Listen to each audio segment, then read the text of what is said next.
Good afternoon, everyone, and welcome to today's webinar about the impacts of climate change on U.S. national security.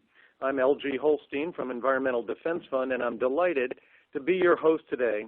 I'm here in EDF's Washington, D.C. office with our featured speaker, Brigadier General Stephen Cheney, who's the CEO of the American Security Project. General Cheney was a Marine for over 30 years and has held a wide variety of command and staff positions with the operating forces and with supporting establishment. The goal of this webinar is to give you a sense of how climate change has and will impact America's national security, and some examples of what our military and government must do to address these impacts. Thank you for being here with us today, and here's the agenda. First, the General will share a brief presentation on climate change and national security, and then I'll kick off the discussion perhaps with a question for the General, leaving plenty of time for questions from listeners. So make a note of yours along the way. Think about some questions you'd like to ask, and we are going to make every effort to leave plenty of time for those. Before we get started, some quick housekeeping announcements.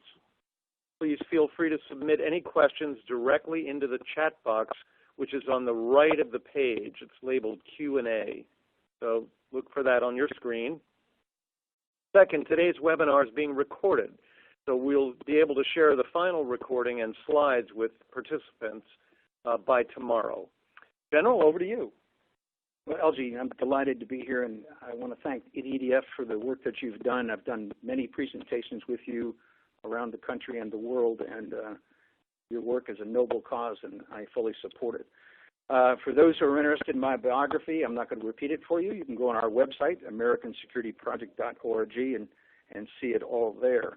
I normally open up my presentations. I talk about a Churchill quote that he said, since the speed of light travels faster than the speed of sound, some people appear bright until you hear them speak. Well, fortunately today, you don't see me on this slide, so you can't see whether I look bright or not, but I hope I don't prove Churchill right on this particular point. I am the CEO of the American Security Project. This is a small 501c3 nonprofit that was started in 2005 and 2006 by 4 senators, Hagel, Kerry, Hart, and Rudman, 2 Republican and 2 Democrat.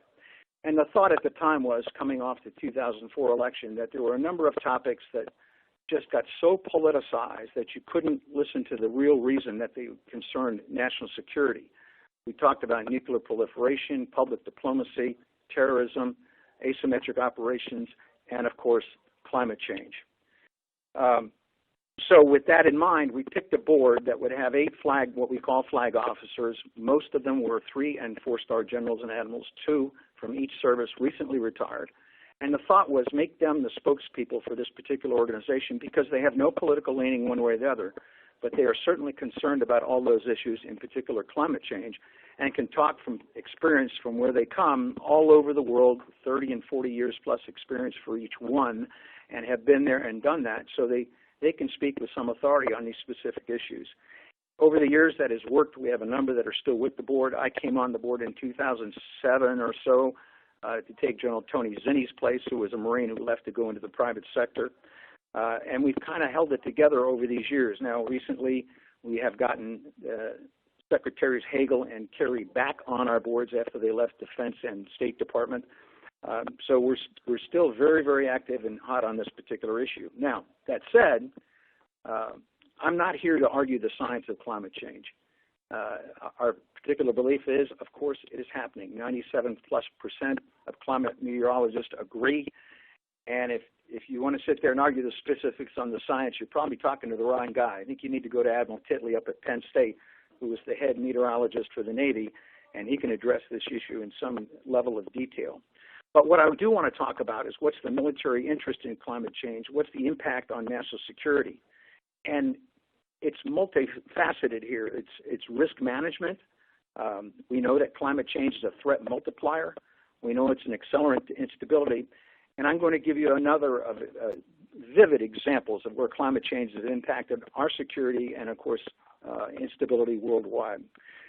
So I'm going to start with a simple slide here. And I recognize some in the audience. I don't mean to insult your intelligence, but I'm going to talk about the Unified Combatant Commands. because the United States Department of Defense divides the world up into 6 geographic commands, and you can see them spelled out here on this particular slide. The reason we do this is so each combatant commander is responsible for developing the operational planning for that particular part of the world. You can see Pacific Command, Central Command, Southern Command, Indo-Pac Command now, Northern Command, and EUCOM, the European Command, are all listed there. And I mention this because a lot of people don't understand that these are the true warfighters. Technically, your service chiefs are not the warfighters. They are what I call the supply officers. They train, man, and equip the services, and they give their forces to the combatant commanders. And also, technically, by the way, the combatant commanders work directly for the President of the United States. Although we all know they usually work through the Secretary of Defense and the Chairman of the Joint Chiefs. Now, when it comes time for buying equipment and setting operational plans, they submit those to the Joint Chiefs, and then they sit down and talk about the budget and how that budget's developed and which operational plans they're going to have. And that's where the service get into it, in whom they're going to develop and train to provide to the combatant commanders. So that's, again, I don't mean to insult anybody's intelligence, but that gives you a brief overview of how the world is divided up. And now I'm going to get into some very poignant examples. Now, there's been some controversy about Lake Chad recently because of new scientific data that claims now that Lake Chad was not actually decreasing over the last 10 to 15 years. It was actually increasing. But when you look at it from 1973 on, you can see from this slide that it's lost 90% of its water one way or the other. It might be slightly increasing now, but that has not fixed the problem here. And we believe that climate change has had a direct impact on Lake Chad, and as a consequence, millions of people have been dislocated or relocated because of that. They've had to move out of there because they either were dependent on the water or needed the water for agriculture or for just drinking purposes or subsisted off of it. So they've had to move around, and the question is, why do we care? Well, when you go down to Chad or Niger, one of the predominant terrorist groups there is Boko Haram, and we are all probably familiar with Boko Haram and the travesties that they've committed. They have found a ripe target in recruitment of these people who have moved because they have no form of employment, and they come right up in front and say, we'll employ you, we'll put you to work, but you've got to support our cause. And that has dramatically impacted the terrorism and the stability in that particular region. We are building bases in Africa. Now, you'd say, why Africa? Well, we've been successful in Syria and Iraq putting down ISIS, but it's the whack-a-mole theory that those terrorists have moved and are relocating to places where they can take advantage of instability, and one of those places is Africa. And that's why Africa and Africa Command is becoming a far more important geographic command than perhaps it ever was in the past.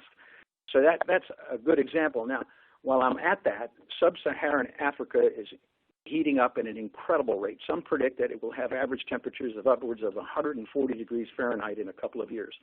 You really can't live in that environment. So you're perhaps going to have 20 to 30 million people who are going to move from sub-Saharan Africa. And I like to say they're not moving south to South Africa. They're probably going north. If they can, they'll head to Europe. And I tell my European friends, if you think you had a problem with immigration or migration after the Arab Spring, wait till you see what happens when climate change takes hold in Africa, because these tens of millions are going to be headed your way, and we know that for sure. Let me shift a little bit over further to the east and talk about Syria. And, of course, I think most of us are familiar with what Aleppo is or was. And Syria had the worst drought in its history 2007 to 2011. And as a consequence, the farmers couldn't farm, the cattle couldn't survive, the people had to move. So they moved to the cities and the metropolitan areas, one of them, of course, being Aleppo, literally to the tune of millions. And instantly, you had a target for two people. One was Assad of Syria, and the other was ISIS. And the same thing applied that I talk about with Boko Haram in Africa. They saw the instability here, and when a young man has a family and he can't support them, and somebody comes up and says, I'll give you support, I'll give you money, but you got to fight for my cause, and it's literally a life or death proposition, they went with ISIS, and it became a huge recruitment tool for ISIS.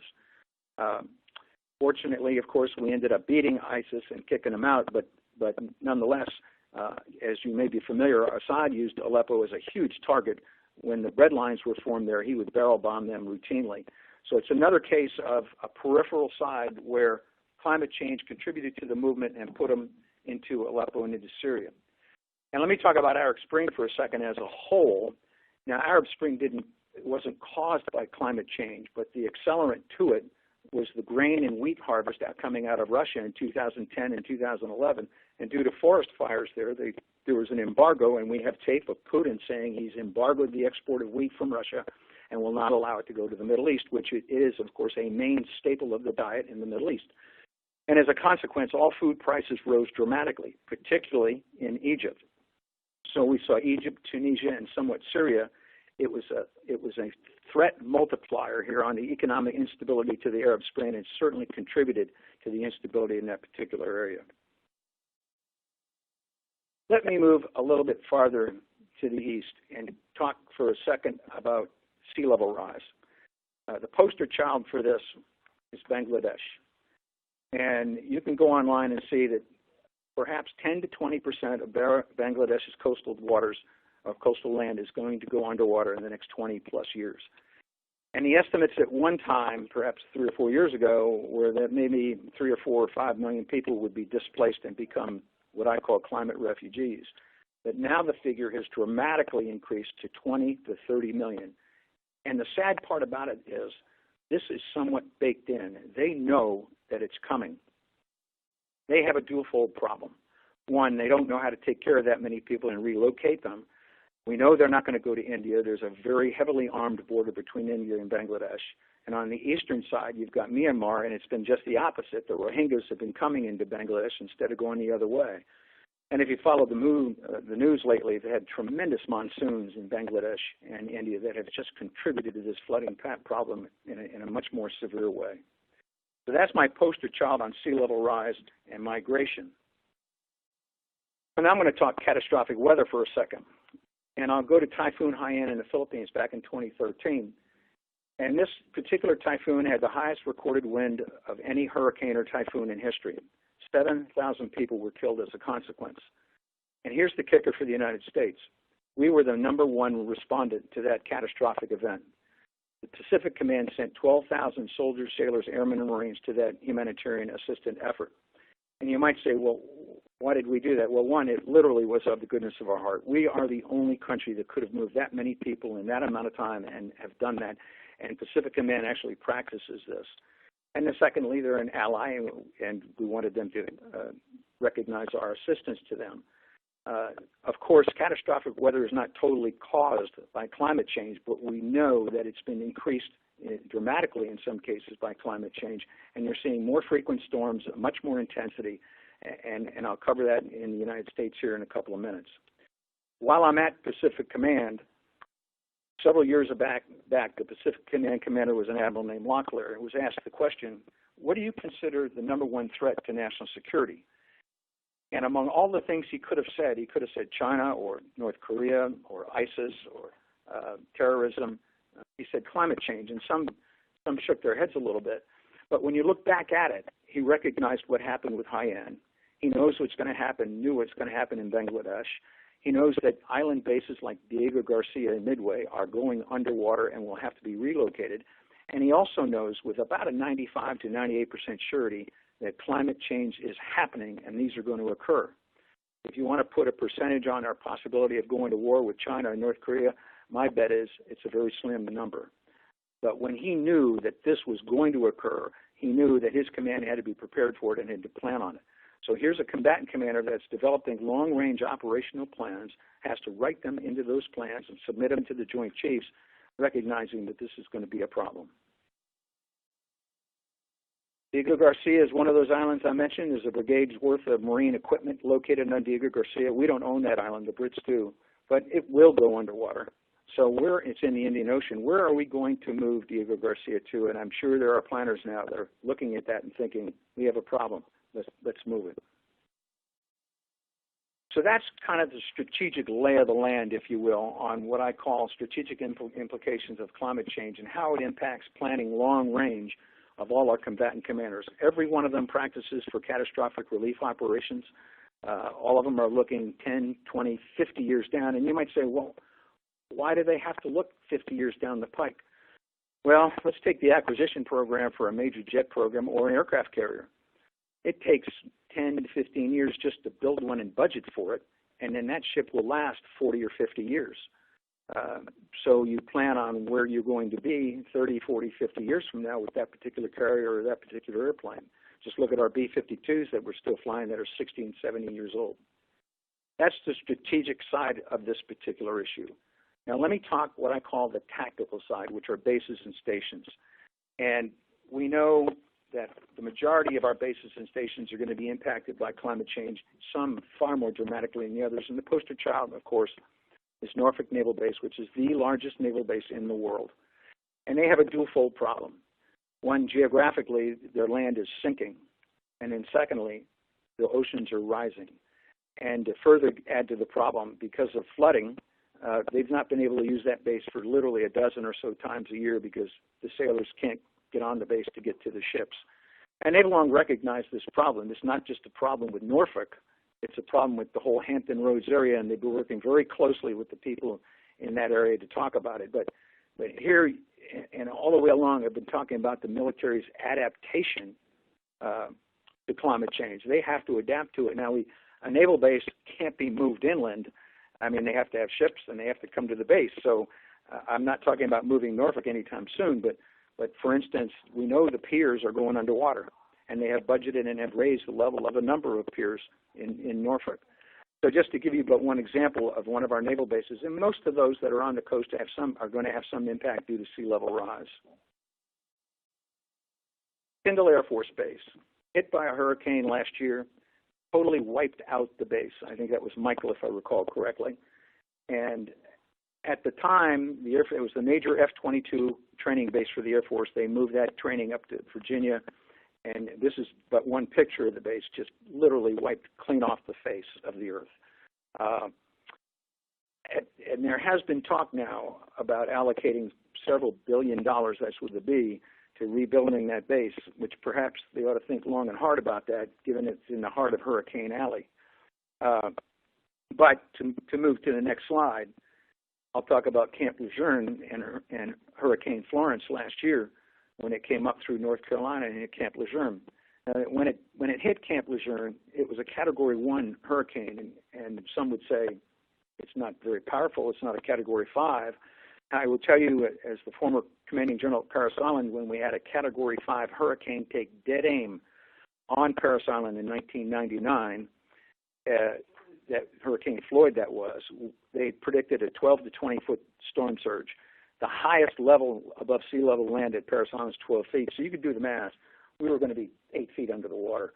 And we had 8,000 or so recruits on deck and another couple of thousand permanent personnel. And we weren't given a lot of time to evacuate all those people. So I literally had about 24 hours to make a decision and move them off base. Now, we had planned for this like a good military base does, and that was a successful operation. And we moved all of them to Albany, Georgia. But of interest is Floyd took a turn to the north and went right into North Carolina, cut Route 95 in half for 2 weeks, caused a couple of $1 billion worth, and caused at least 60 or 70 fatalities in North Carolina. Again, when it hit up there, it was a Category 2 when it initially came ashore. But my point to this is, I don't believe the commander of Camp Lejeune had planned on a hurricane, even of Category 1 with the flooding, causing $3 or $4 billion worth of damage to Camp Lejeune. And an ancillary point to this is when the base shuts down, the Marines can't train. And when they can't train, they can't deploy. So if you've got a battalion like we had in Norway that's ready to come back because it's going to be relieved by one of these deploying battalions, but the battalion can't deploy because, one, its dependents aren't taken care of, and secondly, they haven't had the training, here you have a very distinct readiness problem. So, I mean, to give you just one of many examples, I've been stationed at Camp Pendleton, California, where wildfires were a common occurrence, but not on the level they've seen in the last couple of years. Heat conditions at all our bases, Fort Bragg, North Carolina, Parris Island, when you now are having a dramatic increase in the number of what we call black flag days, those are days that the military cannot train. And so you lose those training days and either have to extend the training or, God forbid, you send a troop into combat who's not prepared, and our military commanders are not going to do that. So the military has to adapt to climate change, and they will. But this has been the sounding bell here, the alarm, if you will, that it is coming. And Admiral Locklear was right that we need to not only budget for it, we need to understand the national security implications of it, and our military needs to know that it is indeed a huge security concern. Now, some would instinctively ask, but what's causing it, and what's the military doing about that? And that's what we call mitigation. And that's not necessarily the military's job, but I will tell you the number one consumer of fossil fuels in this country as one entity is the Department of Defense, with its hundreds, if not thousands, of aircraft and its ships and vehicles. And they've been trying hard to get off that tether of fossil fuels, as General Mattis once said when he was in Iraq. It was a huge vulnerability for our combat forces to have to escort fuel convoys up to all our forces. But if you couldn't move or couldn't operate those aircraft or those trucks, you were vulnerable. Wouldn't it be nice to have some alternative form of energy where you don't have to import, so you could have renewables and not have to depend on fossil fuels? And the military has started in that way. Our bases and stations have net zero programs, and there are several that are approaching that. When you go to Nellis Air Force Base in California, in Nevada, you will see they have one of the largest solar displays in the country, and that base is just about net zero, totally independent of the local power grid. In fact, gives some of the power back, and other bases are leaning the same way. Parris Island is building a big solar array to help power their own base right there, right now. So that's just but one of the examples of what the military can at least help on that side. But I will tell you, the military doesn't view the reduction of CO2 in the atmosphere as their primary mission. That should be the mission of the whole United States, and we should be all doing that. And I often get asked at the American Security Project, what's your answer to this? And we're an all-the-above organization. Anything that stops us from burning fossil fuels. Now, the president has said the war on coal is over. And I certainly agree with him, not for the same reasons, however. It's over because natural gas has become incredibly cheaper, and by the way, it's much cleaner. It still burns, it's still a fossil fuel, but it's better. And now natural gas has overtaken coal as an energy provider in the United States, and coal is dropping fast. And hot on its heels are renewables, solar, and wind. I was down in North Carolina most recently. North Carolina was the number 2 producer of solar power in the country up until about 2 months ago, and now Texas has overtaken it. But who would have believed that North Carolina, of all states, would be number 2 in solar power? But they have come miles in terms of using renewable power and changing their power structure. So that kind of gives you an overall lay of the land in that whole business. And I want to talk for just a second about the military response. This is all not gloom and doom. You know, climate change has been written into what we used to call the QDR, Quadrennial Defense Review, for a couple of years, and that's changed now to the National Defense Strategy. But there is a movement in Congress to recognize now what climate change is causing, and certainly the impacts to national security. And so you can see from this particular slide what DOD has looked at and said, here's how it has impacted us across the spectrum with all their bases and stations, and a lot of this is written into the National Defense Authorization Act. So there has been some bipartisan support in Congress for this action on the national security threats to climate change. There is a climate vulnerability tool that they've been told to develop through the NDAA. We are looking at military installation resilience, which I addressed earlier. I can tell you all the bases and stations are looking at that in a very hard way. So there are things that can be done and that the military is doing. And again, although there has been some downplaying in the incumbent administration about the words climate change and global warming, I think what you're seeing on the Hill is a realization that it's occurring more frequently, there's an impact on national security, and that indeed we know what's causing it, and we need to do something about that. So with that, I think I've been pretty quick here. LG, I'll turn it back to you and say I'm willing to take any questions that anybody might have here. That I think I've been pretty comprehensive in a lot of this, but I can certainly talk to national security implications. Thank you, General.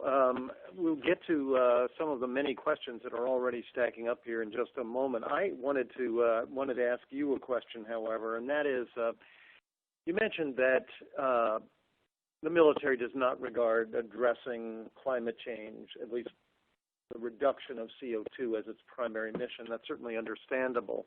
But you have a unique voice and a unique position through American Security Project. What happens when you go to Capitol Hill? How do you make the case, and how is it received? Yeah, well, that's a great question, and you know, we deal with all the branches of government here, and certainly I've been to the Hill many times, talking to members. In fact, giving them virtually the identical tips that I've just given here. We will tailor that, of course, normally to their own constituency, what state, and it used to be years ago when I first started as CEO of American Security Project in 2011. It was a not in my backyard syndrome, meaning I would go to a state like Ohio, and they'd go, there's no impact here on climate change on us, so we're not that interested in it. But you know, Ohio does have a problem with climate change. Things are heating up. The crops being grown are moving to the north now. The lake is heating up and expanding. They've had more flooding, and they've had more dramatic weather. And so when I went to Cleveland last year, there were huge audiences. And when I go to their representatives and talk about this, I think they get it. And that's not an unusual situation. I mean, some states are obviously impacted more than others. I talked a lot here about North Carolina and somewhat about South Carolina and Florida.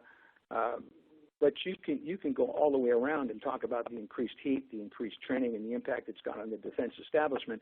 And then the point to get across to the Hill folks is that they control the budget. And the National Defense Authorization Act is one of their major tools to keep the hammer down on the Department of Defense. And so they can write things into that. And I'll give one poignant example, is they wrote into it last year to go back to the DoD to tell us the top 10 bases from each service that are most impacted by climate change. And when that initial list came back, one, it was inadequate. It listed no Marine bases, for instance, Camp Lejeune having just had a major impact from catastrophic weather. And they sent it back and said, hey, take another look at this. And Congress did relook at it and came back with now a list of 59 on there, including a number of Marine bases. Camp Lejeune, Camp Pendleton are on there, Parris Island, Recruit Depot, just to name, but I'm real familiar with the Marine side of the house. So they get it. I think they do get it. And the days of a senator walking down onto the floor of the Senate and holding up a snowball and saying, this is climate change, are over. Yeah, I mean, it is occurring, and it's occurring in a rapid way. And I think they're listening to this argument. That's great news. We have an interesting question from Joel Hicks, who's at George Mason University, and he's asking, is climate change a topic that military schools and war colleges integrate into their core curriculum as a national security threat, and if not, why not? Well, I've been down to the Naval Academy recently, but not on this specific issue. So I'm not totally conversant on the other schools. They do discuss it somewhat, but being very candid, I don't know. I'm not the resident expert on each of those schools. I know they talk long-term planning, but if not, they should. Thinking for a moment about one of the areas that's changing most quickly as a result of climate change, and that is the Arctic. And maybe you can talk about that a little bit, but what are the consequences of climate change on the American Arctic, and how is that being managed by the military? I imagine it's a major new area of potential threat and concern. This, I will ask you to pardon my length on the answer to this question, because I am somewhat familiar with it from two perspectives. Having been a fellow at the Council on Foreign Relations, and then about 3 years ago, I was on a task force at the Council that was headed by then an admiral named Thad Allen, former Commandant of the Coast Guard, and then former Governor of New Jersey, Christine Todd Whitman, who happens to be the chairperson of my organization, on the Arctic and the implications of Arctic on foreign policy. And there was a security aspect of that particular report that I helped write. Almost coincident with that, the International Security Advisory Board at the State Department had a group that was tasked with discussing the exact same thing. and I was on that particular group and helped author the security perspective on it. So I encourage you to Google both of those and come up with those reports, because they had several recommendations that we had to that administration, and I think most of those recommendations stand for today, and I'll talk about those in a minute. The Arctic's melting at a twice a rapid rate of anywhere else. The increased level of shipping going through the northern sea route is phenomenal.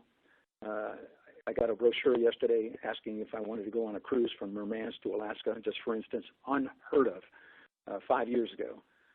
You can take a cruise ship, it's actually a Russian icebreaker, out of Murmansk and drive it to the North Pole if you pay enough money. Just to give you an example of what's opening up in the Arctic. Now, there's been a lot of alarm about it, particularly you may be familiar with the Arctic Council. There are 8 Arctic nations. We're one of them. But 50% of the Arctic coastline is Russian. And the Russians view it in a number of ways. One, as a vulnerability if the Northern Sea Route opens, whereas people are able to transit it, and I think they feel threatened by that somewhat, knowing Murmansk is their #1 strategic missile base. They don't want anybody near that particular base whatsoever. And I kind of understand that. And I think, secondly, they view it as an economic resource. That particular cruise I told you about has to have a Russian guide. They have to pay for Russian search and rescue. The Russians will ask you to pay a tax to go through there. Now, the United States has protested some of this. If we're not going through their economic exclusion zone, then we should have a freedom of navigation through those areas. The sad part about it is that UN Convention of Law of the Sea, we are about the only non-signatory in the world to that particular treaty, and haven't been for 30-plus years. But everybody else is, including Russia. And Russia's put in for an extension of the economic exclusion zone through UNCLOS, which is a tragedy. Now, to bring that back to the continental United States, here's the United States with one really functioning big icebreaker. We have 2. The other one is broken most of the time, and that one varies from 6 months in Antarctic to 6 months in Arctic. So we'll go 6 months without a single icebreaker. The Russians have 40. They're in various states of modernization. The majority of them, by the way, are nuclear. We have now, and ASP has been a strong proponent of it, including in the budget to buy another icebreaker that has been budgeted for. It is in, and we will get it, we hope, by 2024. But that's one icebreaker. I believe the Commandant of the Coast Guard has said we need at least 6. And you would say it's maybe counterintuitive that because the Northern Sea Route's opening up, that we need more icebreakers, not less. But the kicker is, as that ice becomes free and ships become more common up there, you need icebreakers to go through where that free ice is. And you need it for search and rescue. You need it for a number of items here, and you need it for communication, and you need it for defense. There really is no defense mechanism to talk about defense of the territories that surround the Arctic Circle. The Arctic Council, when you look at their charter, specifically does not address security, which is very interesting. And some would say it ought to. We do cooperate with the Russians. For instance, the Coast Guard has daily cooperation with them through the Bering Strait. So I don't mean to say that it's totally unregulated area. In fact, the Arctic is one of the most regulated areas. I personally think it should not be militarized. I know the Russians have improved a number of their facilities that they have, but they're still not up to the standard that they had at the height of the Cold War. I think it's a little bit of diversion by Putin, saying the great American threat, everything's melting and they're going to attack us from the north. That's, in my opinion, never going to happen. We do need to prepare for our NATO allies and Northern Europe, of course, and we are, and we're doing more exercises there. And we need to look at our bases and stations that are in Alaska. Alaska's got a very, very unique problem. The permafrost is melting. The Inuit villages are sinking through the permafrost, and they've had to move several of them. There's also releasing methane. Can't help that. Of course, climate change is causing it. So they got to move those villages. And, by the way, the Inuit villages are mostly dependent on their power by diesel, which is kind of curious, and it's a huge pollutant. You would think that in the summer months they would use totally renewables. And lastly, I'll talk a little bit about the oil business. Shell had permission to drill up there and gave it up. And it just became too hard. And now with then, with the price of oil dropping dramatically, it did not become financially profitable to do it. A good thing to Shell being up there was they installed their own communication towers up where there had never been communication before, but when they left, they took them with us. So there's not a total lack of communication north of the Arctic Circle in Alaska, but there's a lot. And I would add this, about 75% of the northern sea route is uncharted water. So if you take the Odyssey, the ocean cruise liner that went through it a couple years ago, they had to take their own icebreaker with them. They had to have their own radar to look for undersea objects, and they had to have their own tug that followed them along. I mean, it's just incredible. And of course, this is another problem for Canada as well. So the Arctic is a unique place, and some would predict there is going to be no Arctic ice cap. And it used to say 40, 50 years. Some are saying now 10 or 20. And when you can take a boat to the North Pole, I mean, there's proof positive that dramatic change is happening in the Arctic. Long way of answering that question. No, quite all right. It's an important one, and I think most people are noticing that that suddenly we had a vast region of the planet that's suddenly ice-free, at least in the summer, or becoming that way. And it's I think it's very sobering, to say the least. I want to return to one of your basic frameworks here. You've described the ways in which climate change can set in motion vast new migrations, whether it's inundation of coastal cities, or loss of food production, or even just overheating itself, driving people out of the places where they and their ancestors have lived for millennia even. What is the U.S. military's role? Most of what we see in the media is all about, for example, in Europe, all of the political agitation over what the policy should be about immigration and so forth. And of course, we have that here in the United States now with respect to our southern border. But speaking very broadly, looking forward, what do you see as the U.S. military's role in dealing with mass migrations and the instability that you have pointed out they could lead to? No, LG, I'm going to go on a side tangent here for just a second to point out the southern border. A fair proportion of those migrants that are coming up from Guatemala in particular, by the way, are somewhat related to climate change. As the coffee crops have been decimated, how they can no longer feed their families. They're not necessarily running away from MS-13. They're running away because they can't feed their family.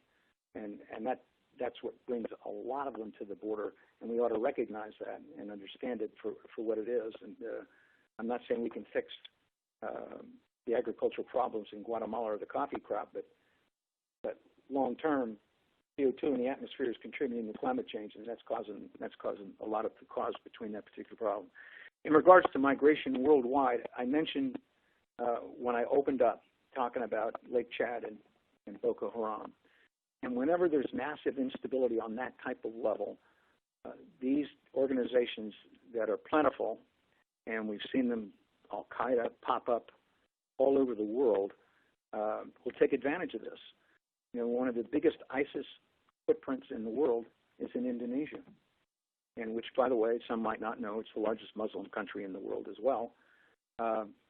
So if you've got 20 or 30 million Bangladeshis headed for Indonesia, you can, or other places, you can see ISIS stepping in and saying, we want to overthrow the governments of those particular countries, and we will take charge here, as much they tried to do in Syria. And that's the type of instability that leads to worldwide instability and leads to attack on democracies, on our allies, and on ourselves. And we know it, we've seen it, we understand it, and I think our allies get it too, particularly in the Middle East. Whether it be Saudi Arabia or Qatar or UAE or Kuwait, they're particularly nervous about the migration problems and the instability that it would cause there. And we're all familiar with now the oil business in the Straits of Hormuz. Oman, by the way, is a big ally of ours. Migration is going to cause them problems. And I mentioned that, by the way. You talk about the heat increasing. You go on the tarmac of Al Udeid Air Force Base, in Qatar today, I'll bet you that tarmac is about 140 degrees plus. You sit in the cockpit of an F-16, even if the air conditioning's been turned on, the pilot's not going to last minutes before he's either totally drenched or dehydrated or got to get out. So you got to take off right away. I mean, they keep those airplanes revetted, of course, out of the sun, but that whole area is also going to become uninhabitable because of the heat, and that's going to cause migration. So where are they going to go? Well, they're going to head to places that, of course, are more hospitable, and that's where I mentioned the European side of the house. Now we're familiar with Italy and Germany and Hungary and all the reactions to migration into Europe and the problems that had, and but it's going to get worse. And so here we have NATO allies that are going to be threatened by this as well. And is it the U.S. military's response to stop that?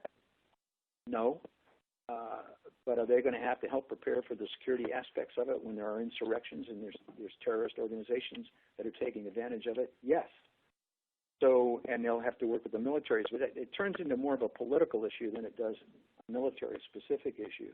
And by the way, I didn't say this up front, but the American Security Project is not a political organization. We will not endorse a candidate or a party, but we will endorse a policy or criticize a policy.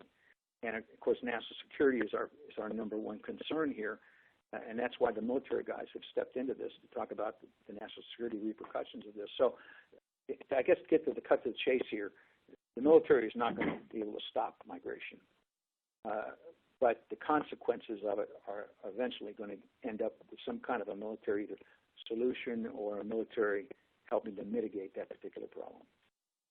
Very good. General, I'm going to try to paraphrase a question that we got from Bill Hurley, one of our listeners. I think he's retired military. In any event, he has noted that you and other noteworthy retired military officers have been increasingly heard on the subject of climate change. But he's asking what's happening within the services. And of course, we all know there's political risk there to speaking out. But I wanted to expand on that question a little bit and ask you as well the related question of what's happening in the locales of these individual bases. So if you think of Norfolk, or if you think of Camp Lejeune, for example, what kinds of conversations are happening, let's say, between base commanders and local community leaders about the fact that people can't go to work on the base? In the example you gave of Norfolk, where access to the base has actually been cut off by flooding. I think you said a dozen times, as many as a dozen times a year.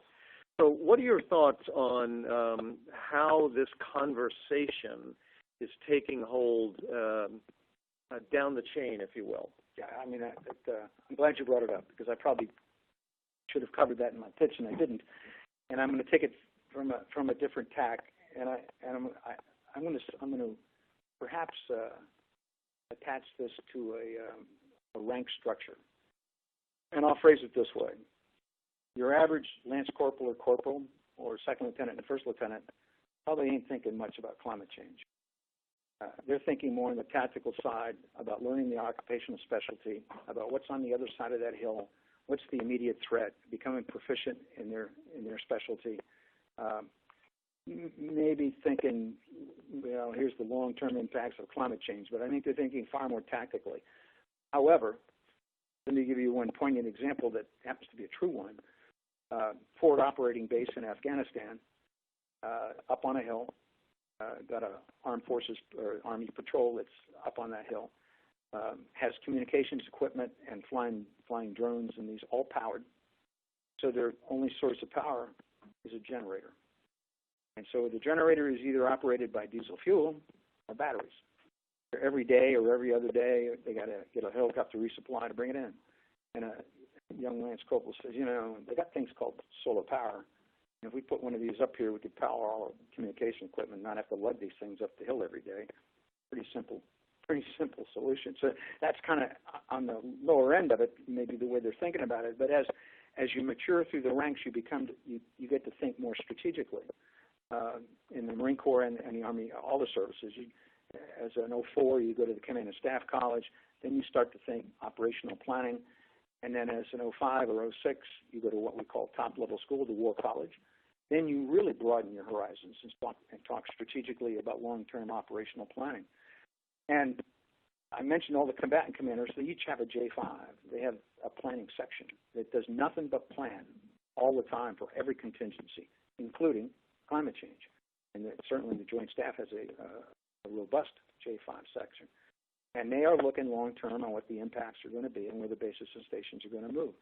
So they know it. Now, to get back to your original question, what are the bases and commanders thinking? I can tell you exactly, having been one. We worked hand in glove with the local community in terms of the only access to Paris Island was on a causeway, which was man-made. It indeed was an island. That causeway gets cut, you're done. And hence my apprehension when I had to get 10,000 people off of there within 24 hours, and we did it with 300 and something buses. But not indifferent to other places. Camp Lejeune, it's got 25,000 plus Marines. They weren't going to evacuate them and their dependents, which would probably be a massive, massive undertaking, 30, 40,000 at a minimum to move. Now, I'm sure they've talked about emergency planning with local communities in that regard. They talked about flood control and that kind of business, but they couldn't just shut down the base and say, everybody go away. You'd have a traffic jam like the one I caused in South Carolina in 1999. So they're all thinking ahead about what are the impacts going to be here, and I would think they're also looking very, very closely at infrastructure. I think the majority problem they had at Camp Lejeune was flooding and rain damage. It blew the roofs open.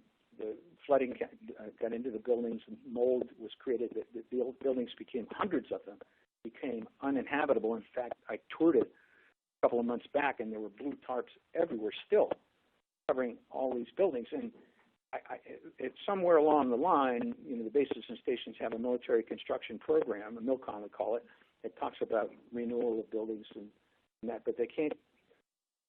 Camp Lejeune probably has 10,000 buildings. I mean, they've got many, many, many. You can't replace those overnight, but you can build them to standard. The other example I use here is stationed for many years in Okinawa, Japan. Okinawa gets typhoons several a year, including Category 5, and you rarely read of catastrophic damage there. I've been there with Category 5. Why is that? They've built everything double-sided cement. I mean, they know. They know it's just coming, and everything. And of course, the whole island was wiped out in World War II, so they've all had to rebuild since. But they've understood that and built everything to a much higher code. Florida's doing the same thing. Florida has a higher code, and there are buildings that are built to code. But when you look down at Tyndall Air Force Base and the town adjacent to it, hardly there's anything standing because they weren't built to the new codes that we have today.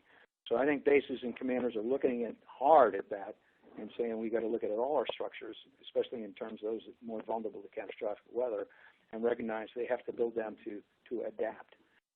But and I talk about the adaptation side, but the other part of it, of course, is can't we figure out a way to fix this problem long term? Can't we not stop CO2 in the atmosphere, stop the heating? And it ain't going to happen anytime soon. But there's some sunlight on the horizon on this. With certainly natural gas is what I call a bridge fuel. And it's not going to be there forever. Giving us a window of opportunity here to reinvest into renewables. And Texas is really coming on, and strong. Texas, an oil state, on wind and solar. There was a day last year when almost the entire state was powered by wind and solar. Texas. And you don't hear that talked too much by the current Secretary of the Department of Energy, former governor of Texas. But when you fly over Texas and you look down, you'll see all the fracking wells, and right next to them, you'll see one of the biggest wind farms in the world. So those are just ways to mitigate this. I was struck by your description in particular about the 7,000 people killed during a typhoon in the Philippines. What year was that again? 2013 or so. Yep. And you said the Pacific Command sent 12,000 personnel for humanitarian and emergency relief. While all the politicians in Washington continue to, bat the climate change ball back and forth, what what is the military doing in terms of anticipating more of these kinds of demands on its resources, and the need to train for them, the need to prepare for them, the need to locate the material that is used in such operations? Is that something that's really happening, or is Congress resisting? How's the military dealing with it? Well, back to your last question, Congress is not resisting, in my opinion. They haven't told them not to practice this. And I will tell you that all the combatant commanders have operational plans that practices this particular effort, in particular Pacific Command. But certainly we've done it here in the United States as well. Superstorm Sandy, for instance, was a huge joint operation. Air Force, Army, Marine, Coast Guard, Navy, Air Guard, National Guard, everybody was involved. That was a joint operation. And I think, of course, Hurricane Rita was another joint operation, but we've learned from those that you have to practice for humanitarian relief causes, not just in the United States, but worldwide. But LG, here's another one that kind of gets to me, is when you look at that operation in Haiyan, there's a bill there. I mean, you don't move that many people, that much aircraft, that many ships over that period of time, and it's not free. We're paying for this, and we're not. I don't believe we sent a big bill to the Philippines and said, "Here, you foot this bill and pay for it." We went and did it. So the prudent commander would budget that, so he doesn't drain his entire budget for that thing or for that particular evolution. And they're all practicing this. And I mentioned on the exercise thing, I guess most poignant in the news these days are the exercises we've done for years with South Korea, and one yesterday or the day before where the North Koreans objected to the latest exercise, and we've exercised with the South Koreans, not in catastrophic response necessarily, but their war plans. You practice all these things all over the world, and there's a cost to them. We budget for them and understand that, and so I mean, it just isn't something that gets invented overnight. All our combatant commanders know it, they understand it, they practice it, and there's a reason for it. General, I want to give you a chance to do a little bit of a commercial for American Security Project, and I've noticed that we've had listeners from every imaginable corner of the country and beyond, with lots of various interests represented. I'm sorry if we won't necessarily get to everybody, but I'm sure all of us want to know, where is the American Security Project headed? What kind of support do you see building in the, let's just say, the year or two ahead? How do you plan to inject your views into what will probably be a wild and woolly presidential campaign season without getting political? Where is the American Security Project headed in terms of being a leader on this subject? Yeah, thank you for that opportunity. And I'll take advantage of it. First off, let me say, go on our website. We have a very robust website. All these issues are on there. The climate section is huge. If you go on that tab, we do presentations, not just all over the country. We do them all over the world at the invite of folks who want us to go out there and do them, and who are very much interested in this. And I mention it because in when was the election? 16 or 17. I was invited to go to Europe and address climate change, and it was right after the election. There was tremendous apprehension. I was in Berlin, Brussels, and London. They were very apprehensive about where our administration was going to go on climate change. And I reassured them that there's enough of a groundswell among organizations like yours and ours that have a concern about this specific topic that it isn't just going to go away. It got overly politicized, but I think that pendulum is swinging back, and it's swinging back because we all recognize what I've talked about for the last hour about the national security implications of climate change, but not just climate change, because we, as I mentioned, we cover another bunch of other topics, not the least of which is nuclear weapons proliferation, and we were very involved the New START Treaty in 2010, 2011, which is coming up for renewal.